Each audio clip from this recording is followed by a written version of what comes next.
Hey, what's good? Capital King in the building. And right now, I want to do this video because as 2019 is coming to a close, I know a lot of us have had interesting years. Some of us have had really productive years, and others we've had very unproductive years. So, no. All right, there we go. So basically, I wanted to do this rundown and basically kind of open up a little bit and talk about my four biggest fails of the year, just to kind of give everybody to understand, like, you're not gonna take a W every time, but as long as we're learning, like, you can't be stopped. You feel me? So now I'm gonna talk about my four biggest fails this year. Shit. All right. So number one, so I have a credit card, right? And I had a balance on it, and I didn't pay it for 3 months. Not because I didn't have the money, but simply because I just wasn't really paying attention to it, or I kept dismissing it. And before that, my credit score was like a 748 or some shit. And then after that, it like destroyed my whole school. I was devastated, and I'm still trying to get it back. It's going to take a few months, but we'll be okay. That was number one because first of all, I was just being lazy because I really could have just paid it, but I was just being dismissive, like, oh yeah, whatever. And now my credit score is fucked up, so now I have to put it back up. Uno, dos.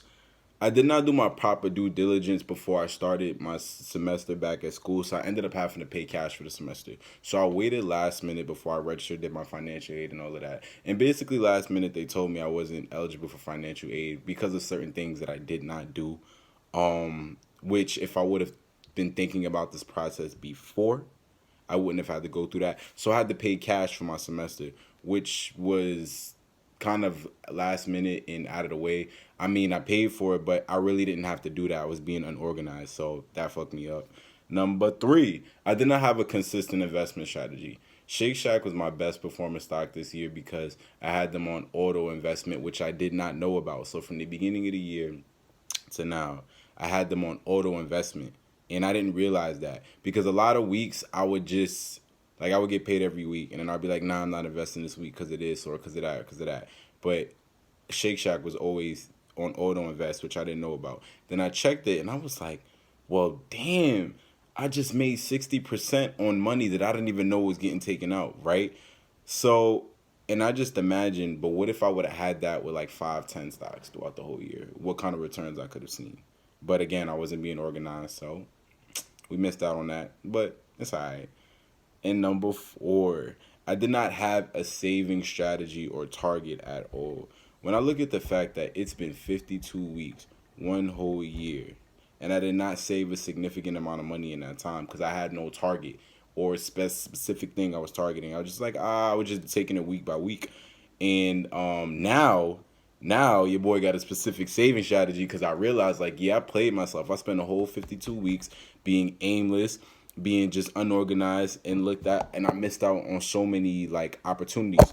So in a nutshell, the whole point of this video was to get everybody to understand we're gonna fuck up, we're gonna make mistakes, but we have to keep going. Everybody makes mistakes, like, we all do shit, but like, you can't leave things on the back burner. The longer you leave things in the back burner is the more when you actually deal with it, because inevitably you'll have to deal with it. Leaving things on the back burner is like taking out a loan at high interest for things you could have paid for. So you could have paid for the item right there, but you said, nah, I don't want to pay for it. I don't want to take out a loan. I want to wait. Okay. So now you got to pay 20% interest. So that's basically what happened to me because I was being unorganized and doing things last minute and not doing them when I should have did them and waiting until shit blows up in my face to actually take action on them. So I'm saying that to say, let's have a productive 2020. Let's be the best that we've ever been. Let's be better than we've ever been. Let's be elite because why the fuck not? You could die tomorrow. So do you want to die being mediocre or do you want to be die being elite? All right, Capital King out. Thank you.